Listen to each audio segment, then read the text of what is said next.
Well, good morning, good afternoon, or good evening, everyone, and welcome to our LinkedIn Live. Joshua Smith and I are really excited about doing this today.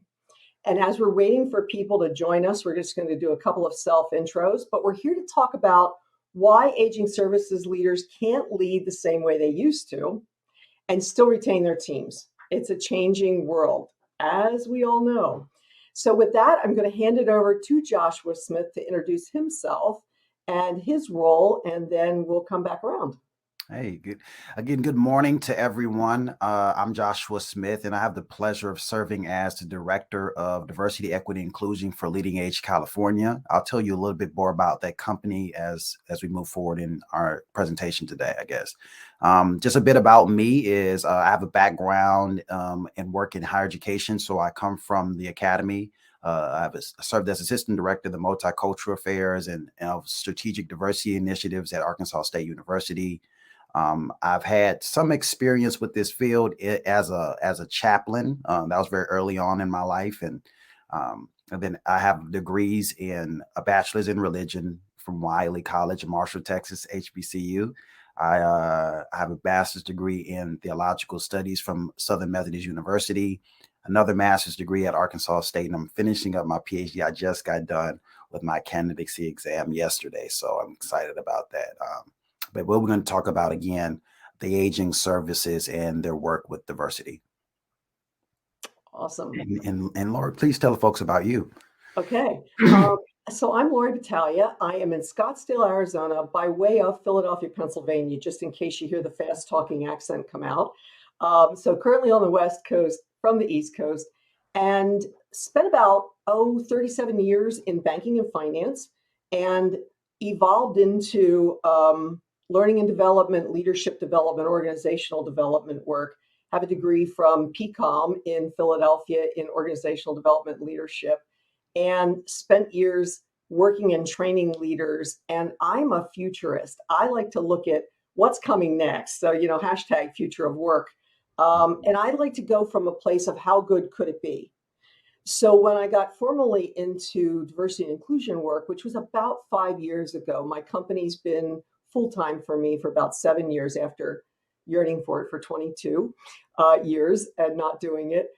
When I got into that diversity and inclusion work, it was a natural fit for what's coming and my sense of curiosity, and always looking at what's next for us. So with that, I would love to go into our questions, and we're going to kind of kick this back and forth conversationally. I welcome people to go into the area of the LinkedIn Live event and put questions in there. We have a fantastic assistant behind the scenes, Yasmin, who is taking those questions, feeding them to us so that we can focus on you. And really, anytime that you have questions and you want us to answer, we're here to do that. We're going to be on, probably somewhere between 45 minutes and an hour, depending on questions. But let's get started with a little bit about, Joshua, what is LeadingAge? What is aging services? Just to start the conversation. Yeah, my colleagues and I, we joke about, just how much of this industry it goes unknown to most folks. So LeadingAge California is our state's leading advocate for quality nonprofit senior living and care. So essentially our organization, our association advocates through educational programs and public representation for our membership, which is about 700 or so nonprofit providers for senior living and care. We also have business partners that also make up that number. And we have a broad spectrum of folks of whom we serve. That's affordable housing, life plan communities, assisted living, memory care, skilled nursing, home and community-based services. So all of these things are in the repertoire of LeadingAge. And the aging services, there you have the non-profit sector, which our industry or our association advocates for, but obviously there's a for-profit side of senior services. So that's kind of what we do. In layman's terms, the way I've kind of been able to wrap my mind around it is kind of about systems in which folks are advocating for senior adults, but it kind of mirror what we see in the academy as well. Like these are spaces where they kind of grow, live, work, and be cared for by professionals.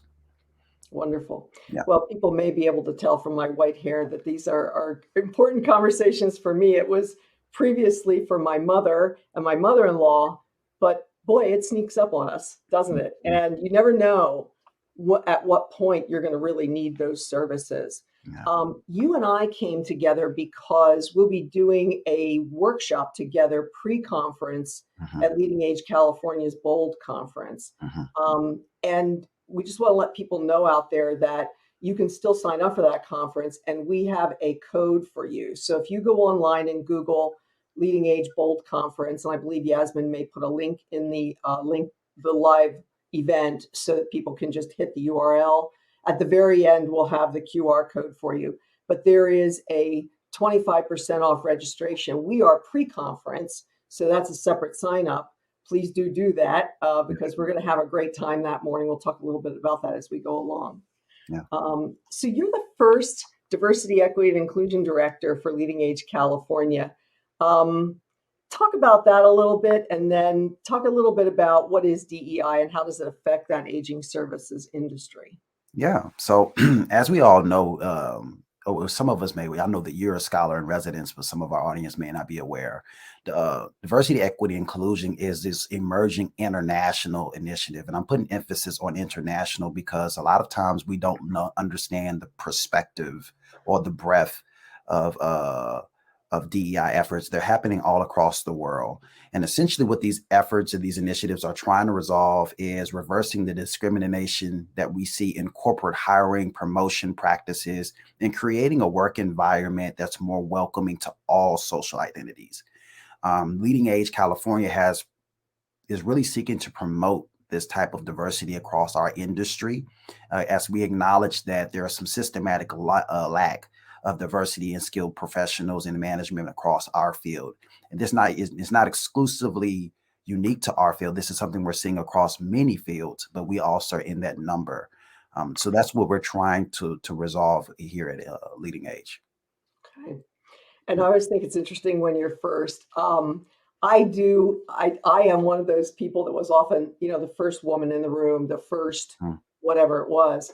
And I know that it's exciting, but it's also challenging because frequently you're the one sort of speaking into the dark, Mhm. telling the message and hoping that people will resonate with it. And I think they are these days. I really think that people are resonating with the message of diversity, equity, and inclusion. Not everyone, Mhm. but many are, and probably don't know where to start. So, where do you see that the aging services industry has some work to do Yeah. around diversity, equity, and inclusion?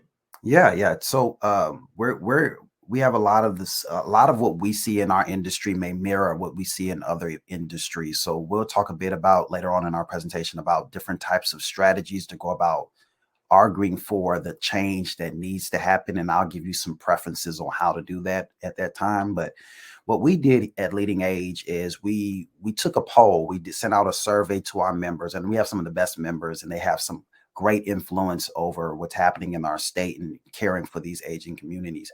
But most of our members reported that 60% of them have not started a DEI initiative, even though 82% see one coming by the end of 2022. Most of them, like other industries, have profound homogeny at the top of their executive structure in the C-suite, executive suite.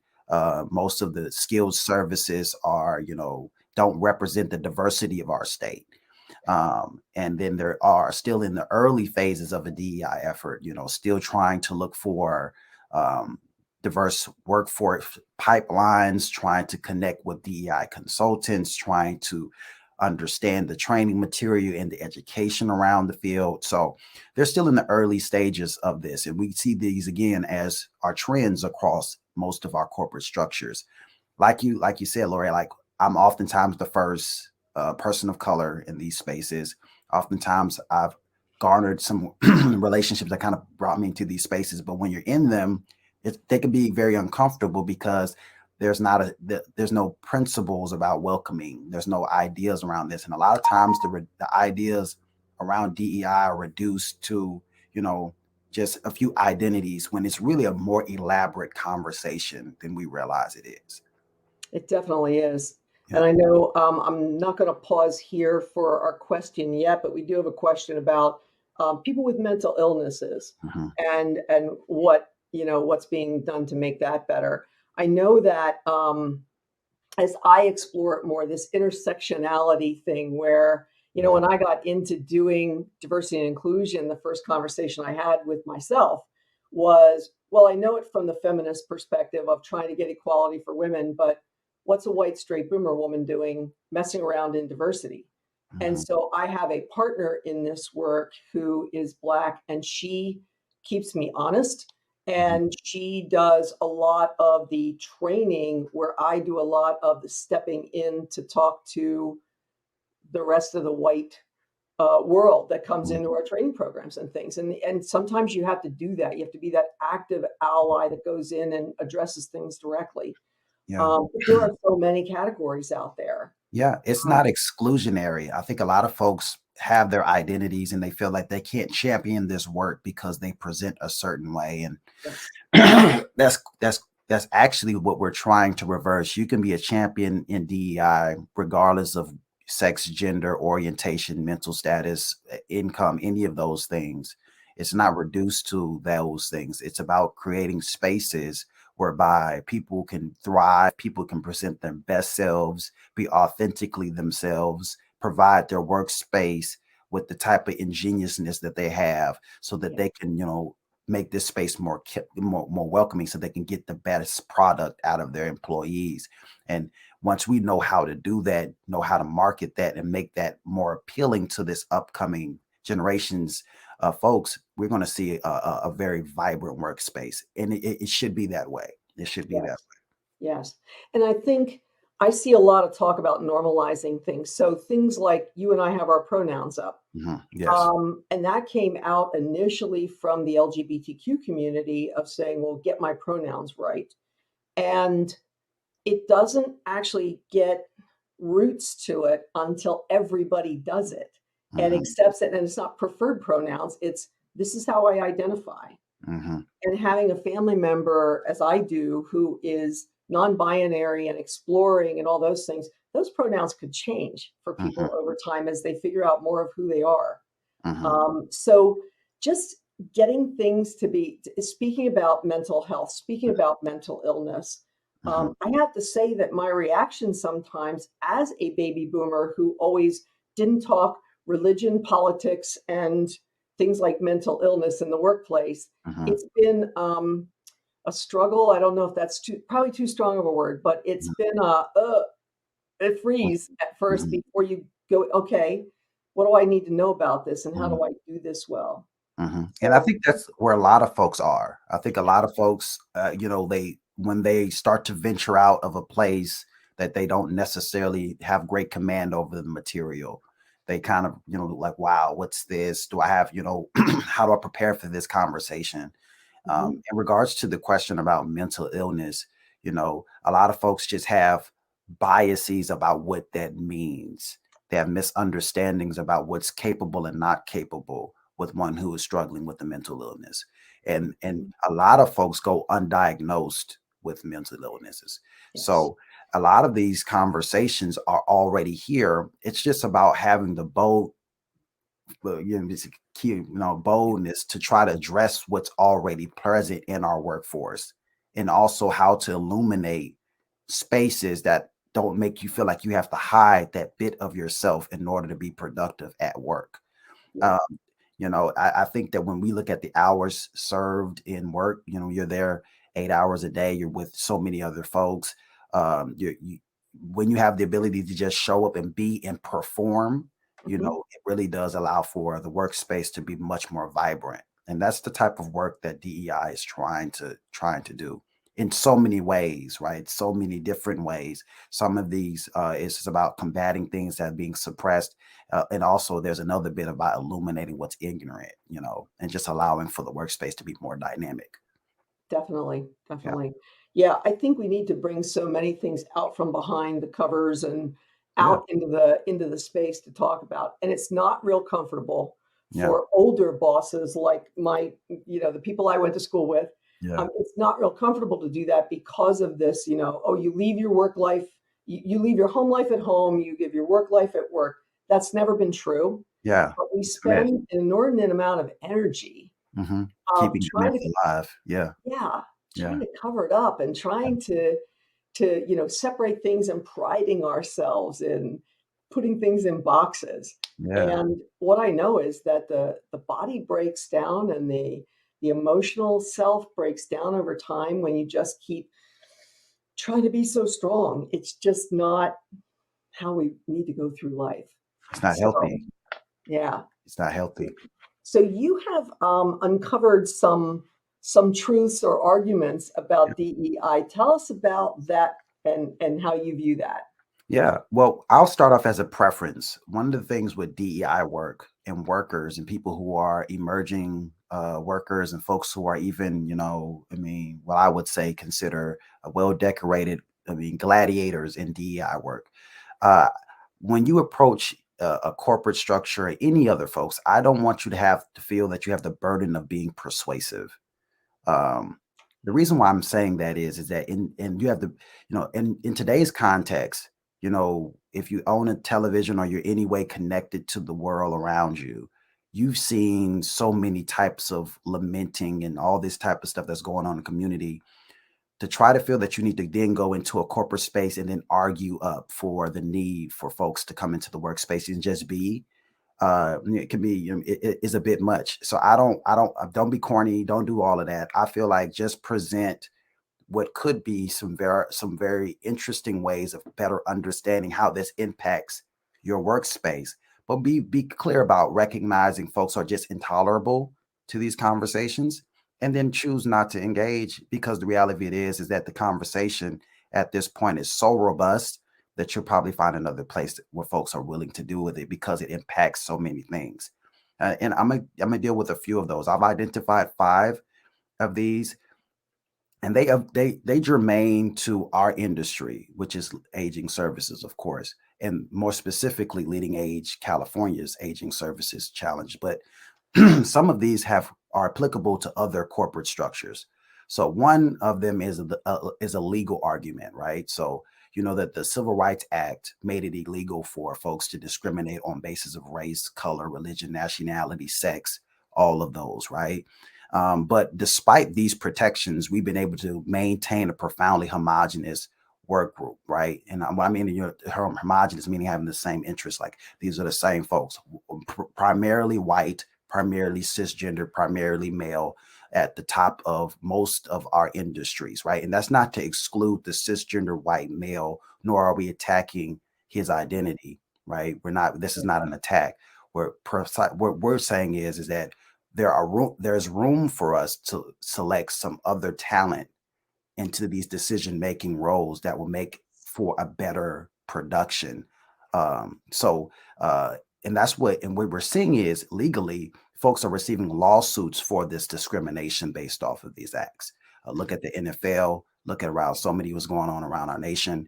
So companies have a legal threat to try to have illegal incentives to try to look at DEI as a way of, making sure that they've done it, and folks are doing that by way of tokenism. Some of those are doing that as a sincere effort.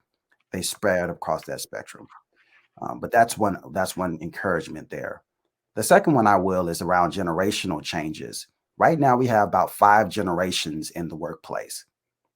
Um, and while most of us will probably who are doing DI work will make the assumption that the younger generations are less racist or homophobic or sexist or ability status accepting or whatever.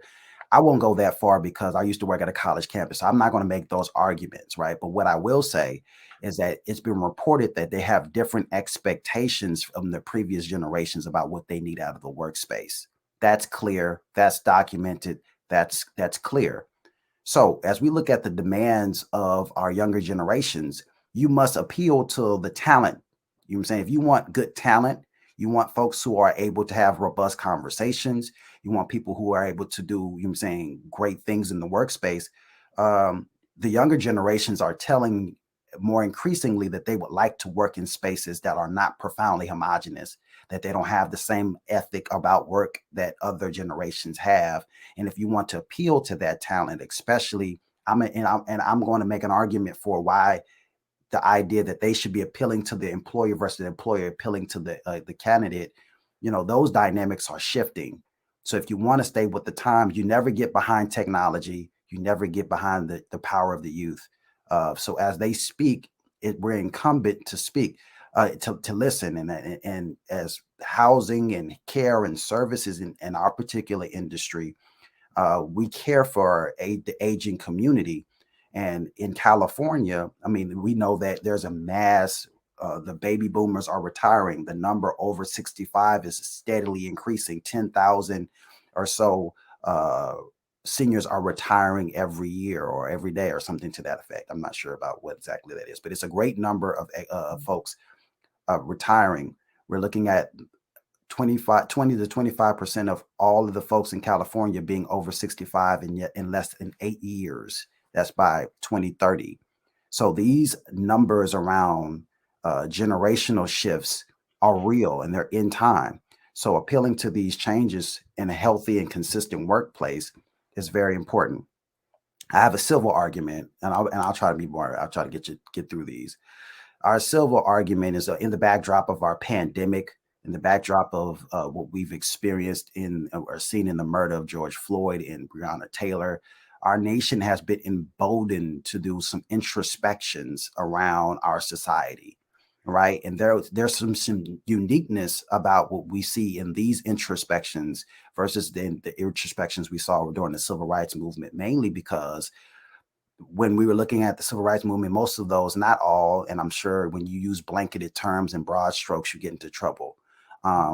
But it was mostly civil, meaning that it was an American conversation. It was, civil rights acts was happening and primarily hosted in American discussions. But what we see as a consequence of George Floyd and Breonna Taylor is really different. You're talking about major protests that's taking place all over the world, in most of the major cities here in America and abroad. So why do people in, say South Africa are protesting a murder that's happening in America? It's because of some of the same issues, some of the same symbolisms are happening there, right? So the world is becoming a world house, and either we will be at the front end of that or we will be reacting to that. I would assume that it's in our best interest to be in the front end of that as we try to carve out industries for that. This next one is an ethical and theological argument. Now, my background is in religion and theology, but I won't get preachy. Mainly because most folks don't have an appetite for these types of conversations. But in our particular industry, being LeadingAge California, and for nonprofit spaces, most of these organizations are propped up on ecclesiastical foundations, which is church, social movements. They're driven by mission. These folks are compassionate people, at least in mission, at least in philosophy, right? So that warrants the question, if we have these ethical conscientiousness and these theological convictions, then where are our high moral standards concerning diversity? Yeah.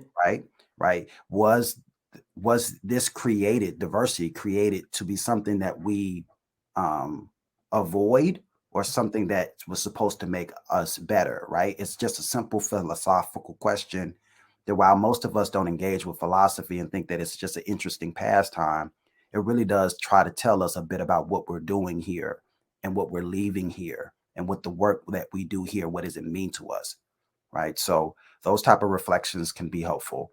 And lastly, it's the workforce. In the midst of our workforce reforms, amidst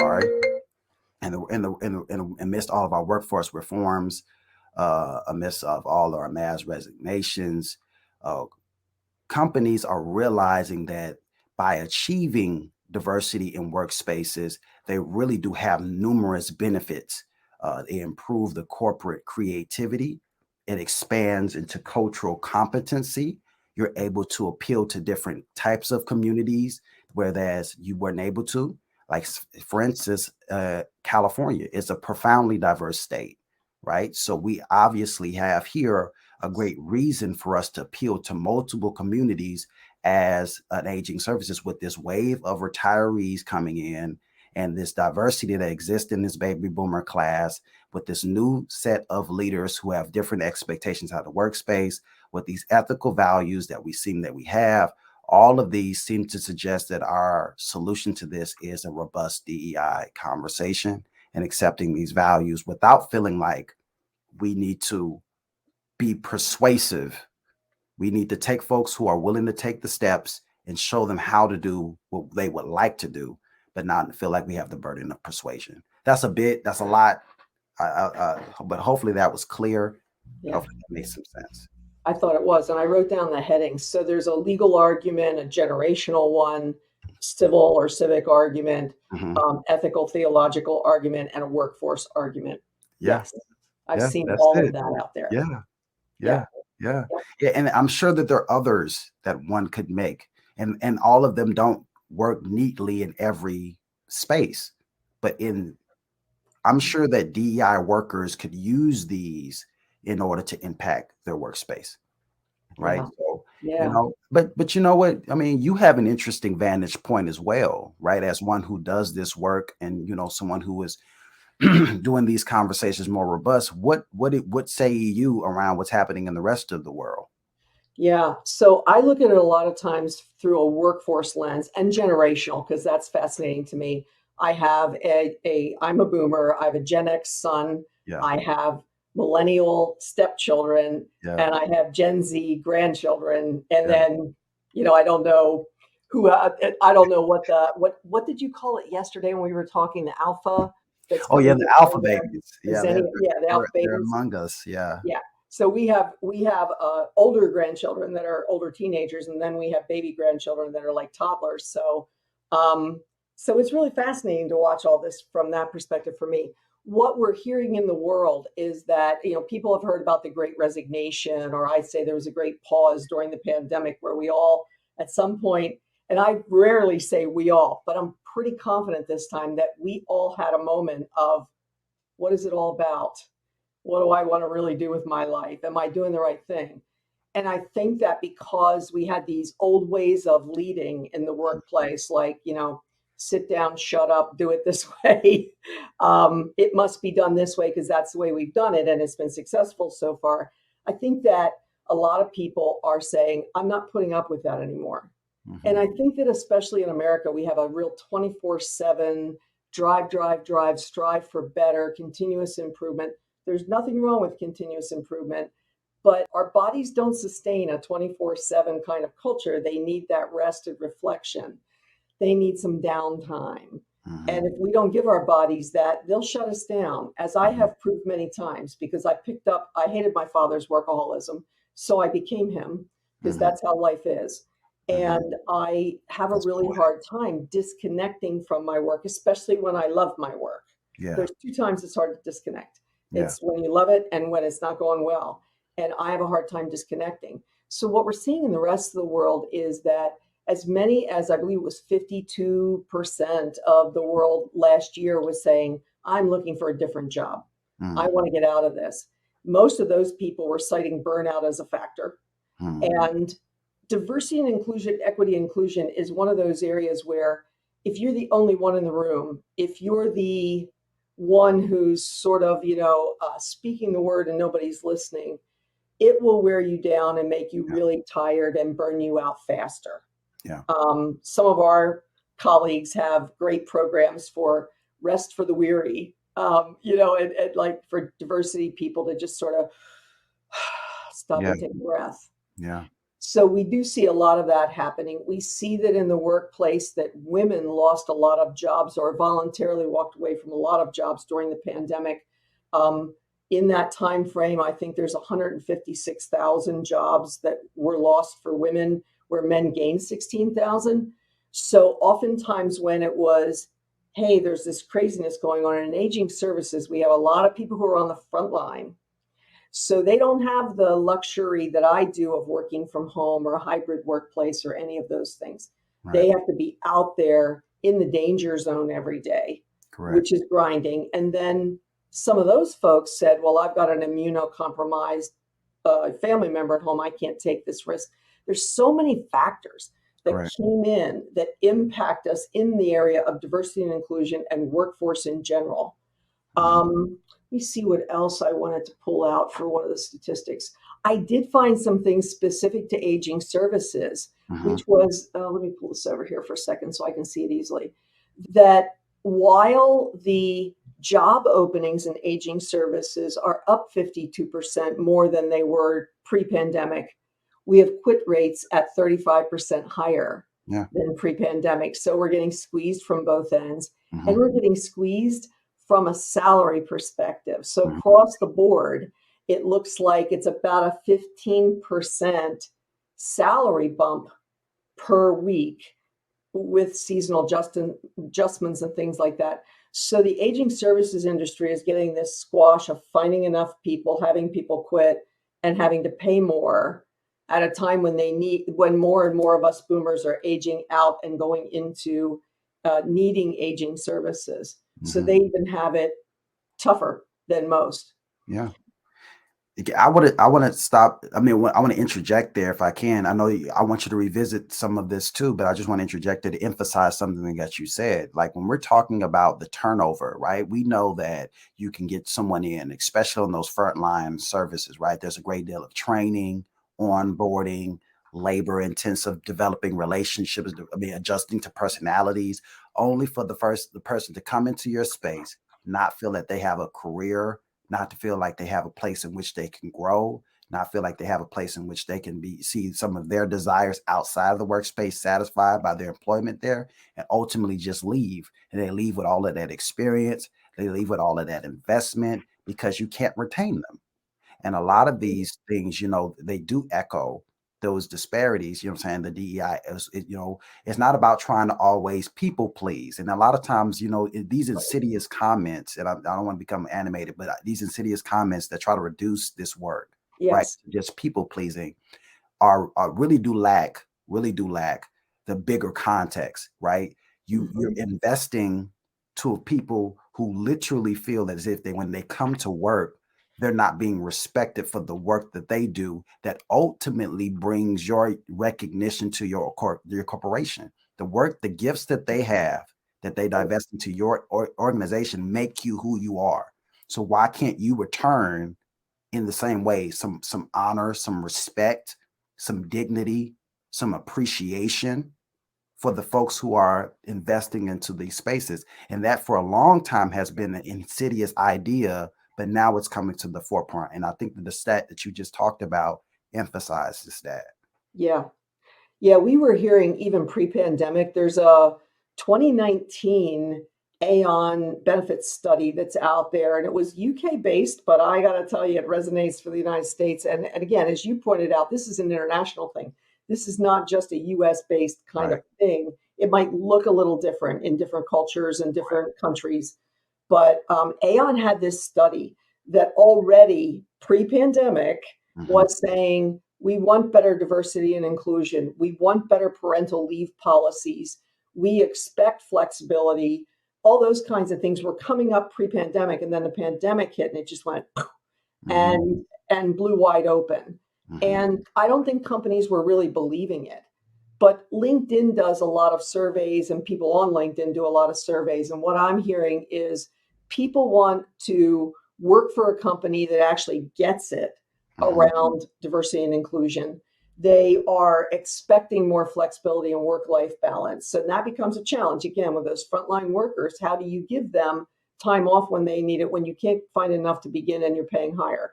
So there's no easy answers to this, but it's something that we all have to figure out. They want their work to make a difference in the world. Nobody wants to go to work and be mediocre, Right. and just like show up. And I mean, some people might, I guess, but I don't think we wake up when we're 6 years old and say, I hope when I'm an adult, I can just be mediocre and show up at work. And I don't know. I think people are like, I want to do something and change the world. And that's becoming much more important with younger generations. I think boomers want to have that sense of purpose because they want to leave legacy. When you Right. hit about 55, 60 years old, you start thinking about what you're leaving behind and when you're going to exit and if you're going to exit. because Right. not everybody does these days. I don't expect to exit myself, probably fully, unless things happen in my body and my brain that cause me to have to do it. But if I'm still with it, I'm going to stick with it. Right. They want that making a positive impact on society and having a culture where they can actually show up as who they are without, serious repercussions of don't do that. We don't do those things here. And, that's another double-edged sword where one of my friends who's a diversity consultant says, you say you want people to show up as their whole authentic selves. Do you really? No, you don't. Mm-hmm. And we still want to have some workplace norms, but what are they? I'm reexamining everything because this is so fluid. Mm-hmm. And that's the other thing that I think really gets leaders is they want to get it right. Mm-hmm. There is no getting it right because what's right today changes tomorrow. Mm-hmm. And we awaken more and we learn more and we think we've got the language down pat, but then that turns out that it leaves out a whole different group of people. Mm-hmm. And so we don't know what we don't know. Mm-hmm. You know, if we don't see a system in place, it's Mm-hmm. probably because we're benefiting from it. Mm-hmm. So, the water's invisible when you're the fish swimming, Mm-hmm. but if I were in the water, I would have a heck of a time breathing. Mm-hmm. And that's what these systemic things are with Mm-hmm. racism and genderism and all those kinds of things that keep people in boxes and say you can do this, you can't do that. Yeah, I think that's true. And leaders are interesting. A lot of times it's because they are so smart, you know, Mm. they have, clever ways of disguising the lack of wanting to do. Because leaders lead us into the unknown every day. They do. They absolutely do. This is a day that we have never seen before, Hmm. and leaders are in place to lead us through this day that we've never seen before.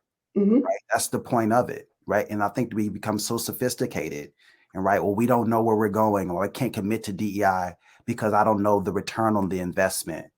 Well, we didn't know the return on investment when we made the pledge to go in this direction or buy this property or to build these many beds or to take on these clients or to invest this knowledge into these folks. The unknown is certain.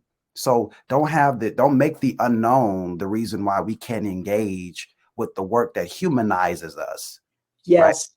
You get what Yes. I'm saying? So I think a lot of this stuff is just because these are just disguises. These are just disguises that people put on to try to, to make them feel more comfortable in places that we're telling you must move from. It's not, is it not? And that's the reason why I don't want us to have the burden of feeling as if we have to do these things. And to your point about, having some workplace norms, right? We don't throw out the baby and the bathwater, right? Right. That's just good judgment, right? So some things that exist in our workspace are there for good reason, and they're best practice, Yeah. right? So what Yep. we're trying to do is get rid of the stuff that's not best practice, right? That the stuff Right.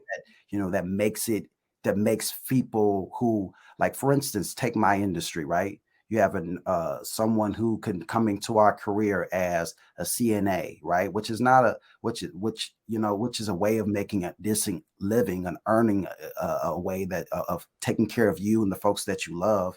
But say you're ambitious and say you want to grow in this space, you can do that job for 30 years and stay there, right? And why? Hmm. Why? And isn't that not a reflection of poor leadership? Does Hmm. the leader whom you've given all of this service to don't think at least enough of you and your service to say, you know what, I would love to see this person evolve into a new space, right? And perhaps that's too philosophical. Perhaps that's a bit more, but I think that, the way that it's done was okay for yesteryear, right? I mean, just, Yes. I mean, I have I'm an academic. I'm finishing up this PhD, and one of the things that I came across in my studies was, that once upon a time, and I'm not trying to freak anyone out, I just want to give you context. Folks considered slavery as a necessary evil. They said, we would like to get rid of it. Our goodwill we know that it's a deplorable system, but we just have to have it because there's no other way, right?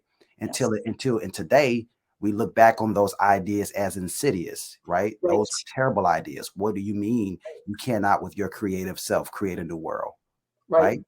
So Yeah. the idea that our workspace has to be the place where we don't have diversity. We Yeah. can't tolerate new ideas. We don't Yeah. tolerate best practices. We don't have spaces where people have different abilities can come into spaces and do well. We don't have those type of things. What are we really leaving for them? Hmm. And there are strategies. A lot. It's not as if we can't Right. figure something out, right? It's not that we Right. are so intellectually and creatively deprived, Right. can't figure it out. We can if we want to. So one of the things in our DEI roadmap that I kind of make clear in the on the outset is that the first step in DEI is introspective. And now introspective looking can be, traumatic, but it's necessary to do this type of work, you know. Yeah, but yeah, that this is what we're trying to do. This is what we're trying to do. This is the direction we're trying to go in. And I think that for those who get it, there's nothing to fear but the unknown, and the unknown is being addressed every second. So Yes. let's just do it. Let's just try to make it better. And Yep. let's just try to take these best practices. And as I'm hearing you say, the numbers are there, Yes. dynamics are there. The So numbers are there. we just need Yeah. to invest in, and lean in and unpack these systems and try to train us to be more culturally competent. Yeah. And I think a lot of times when people are like, well, what's the ROI or whatever, Yeah. I just want to say it's the right thing to do.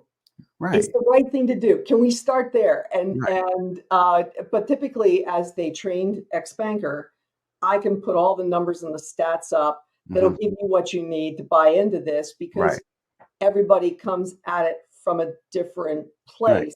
Actually, I'd love to start there for a second when I talk about what's working in organizations right now. And there's some questions too to get to. So what's working in organizations right now is kind of complex. On one hand, it's simple. On the other hand, it's complex because everybody comes at it from a different place. So when we come at it, if I'm well into the diversity journey, like I worked at organizations like Vanguard and Wells Fargo that had done diversity work for 20, 25, 30 years. They're at a different place than organizations I've worked with at Aligned at Work that are just getting started. And even our website says, you need to do something about diversity and inclusion, but don't know where to start here. Because it's almost like you have to put a finger on the wall and say, well, here's where we are. And this we're doing right. That I don't even know.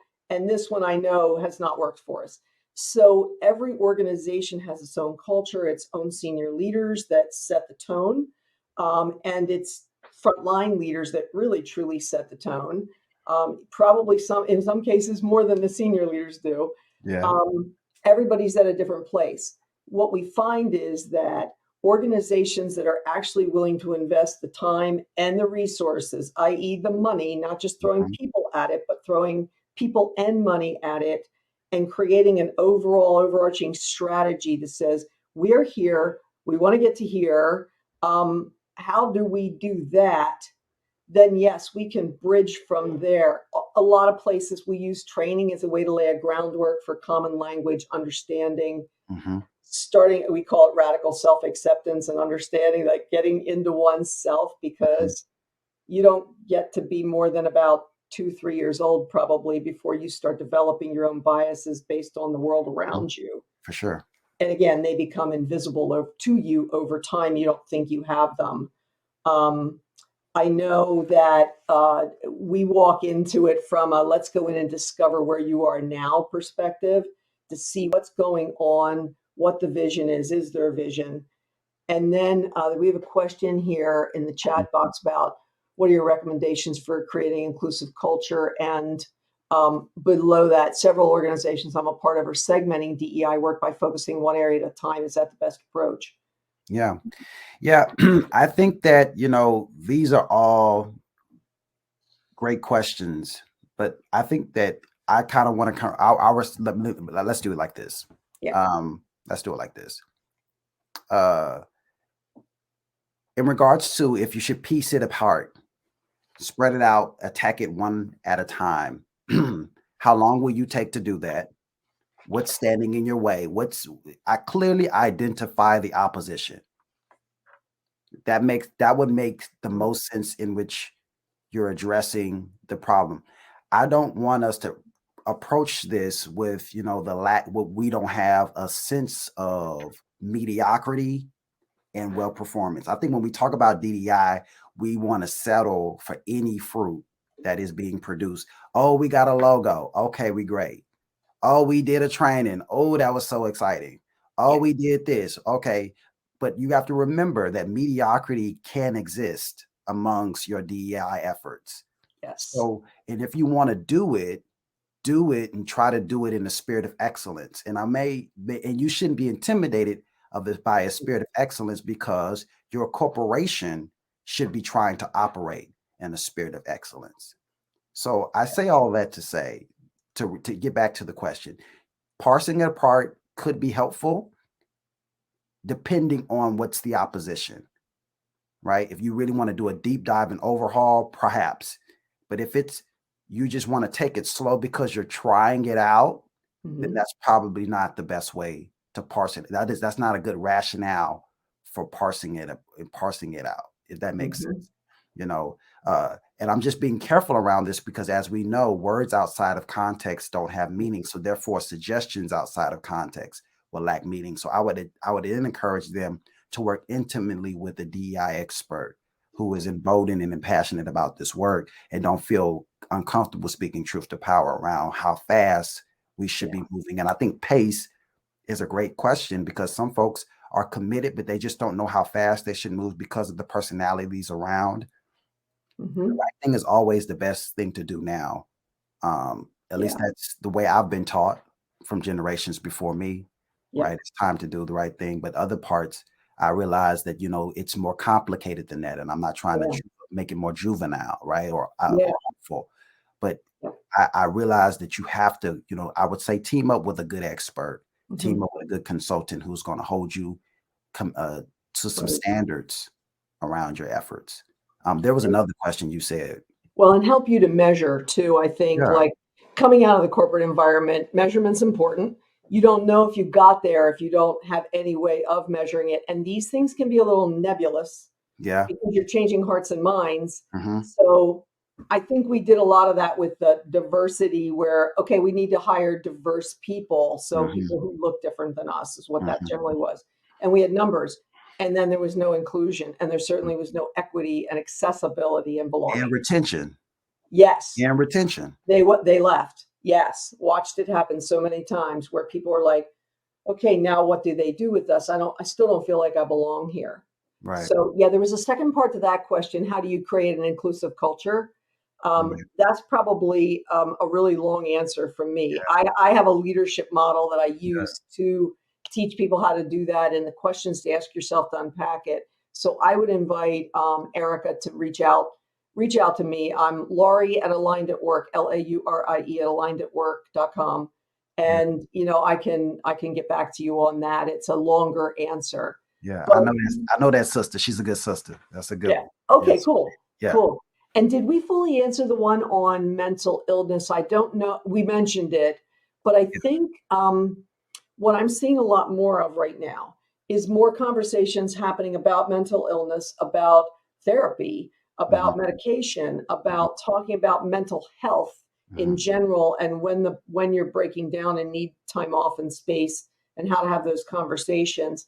I'm also seeing a lot more about neurodiversity, Mhm. and was listening to NPR as I was getting ready this morning, and they were talking about autistic people, high Mhm. functioning autistic people. And there was a woman on that talked about how she can get done in a very short period of time, what it might take somebody like me a long period of time, because she can hyper focus and just stay down in that. And it's a plus to Mhm. getting something done. So we're beginning to recognize the benefits that different types of people bring into the workplace.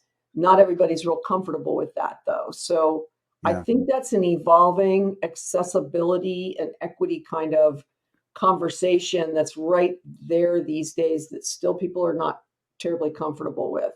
Yeah. I would just say, does it exist in the status quo? It Mhm. does. So Mhm. you're solving for something that already exists.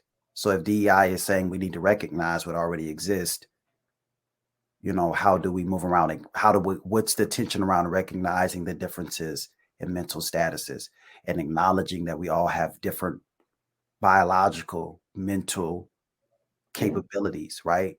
And I Yep. think that when we talk about therapy, that's a personal decision. Some folks, because of their different types of, persuasions, they have different stances they take on it, and that's okay. But we're not talking about what you do in your personal life. We're talking Mhm. about your corporate life, and your corporate life is not a reflection of your personal life. It's Mhm. about you being able to be a person in a workspace that you are. It doesn't mean that all of your personal values and needs are being solved at work, right? So if you Yes. need to go to therapy and you need to have a conversation, if you were my friend, we would have a very robust conversation around your needs. But as Yeah. someone who will potentially be an employer or my employee, my job is to make sure, as it germanes to your performance, as it germanes to your being well, Yeah.